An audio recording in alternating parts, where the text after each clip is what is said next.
I'm Sherry Austin, registered nurse and executive longevity advisor. I help leaders build the systems that allow them to sustain high performance over time. And what that really means is this: I help leaders stay clear, decisive, and effective without burning out in the process.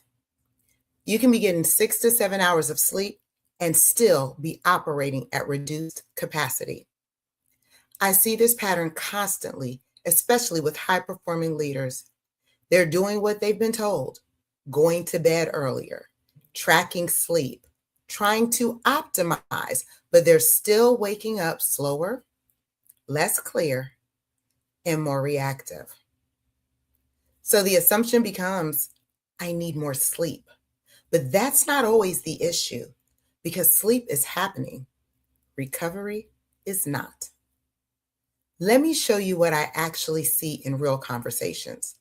A leader will say, I don't feel as sharp as I used to. Not burned out, not exhausted, just off.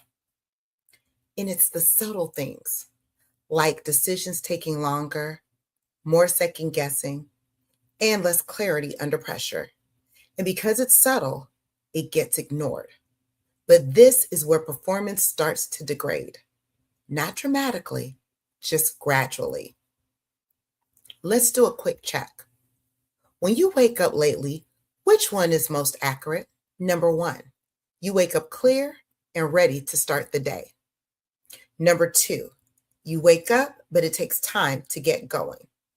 And number three, you wake up, but already feel behind. Drop a 1, 2, or 3 in the chat. All right. We've been taught to think about sleep like this: hours equal recovery, but that's incomplete. Recovery is not time in bed, number of hours, or even just sleep cycles. Recovery is physiological restoration, and physiological restoration requires your nervous system to downshift, cognitively unload, and be metabolically stable. If those don't happen, you can sleep and still not feel recovered. Here is what is actually happening in your body. Number one, your nervous system didn't downregulate. You go to bed, but your system is still in output mode. You're thinking about decisions, processing the day, and anticipating tomorrow. So instead of deep restoration, you get fragmented sleep. This is why people say, I slept, but I don't feel restored, because the nervous system never fully transitioned. Number two, cognitive load is still active. You didn't close the day. You carried open decisions, unresolved problems, and mental loops into the night. So your brain keeps working while you're asleep. Leaders with high responsibility often don't shut down mentally. They stay in problem-solving mode. So their sleep becomes continuation and not recovery. Number three is no transition into recovery.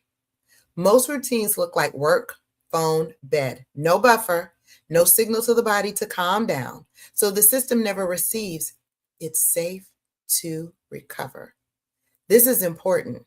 Recovery requires a transition phase, not just a stop. Number four, midday overload, missed earlier. This is what I talked about on yesterday's LinkedIn Live. If you didn't reset during the day, cognitive load begins to build. Stress accumulates and your nervous system stays activated. So by nighttime, you're trying to recover from an overloaded system. Now, let's connect everything.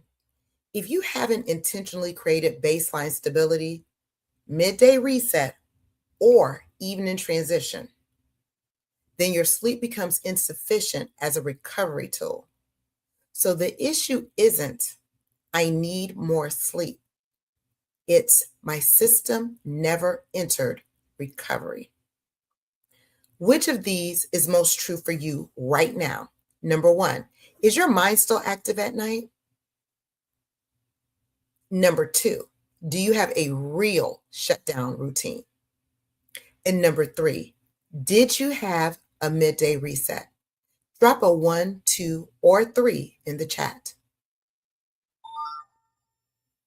Okay, if you take nothing else from this, stop asking, how long did I sleep? Start asking, did my system actually recover? Because performance degradation doesn't happen randomly. It happens when recovery fails repeatedly over time. If this is resonating, I want you to go to my featured section on LinkedIn and download the Executive Capacity Audit. It will show you where your recovery is breaking down, what's missing, and what to fix first. Or DM me sleep, and I'll walk you through it directly. I'm going to see you tomorrow at 12:30. Thank you for joining me on our lunchtime LinkedIn executive briefings. See you tomorrow.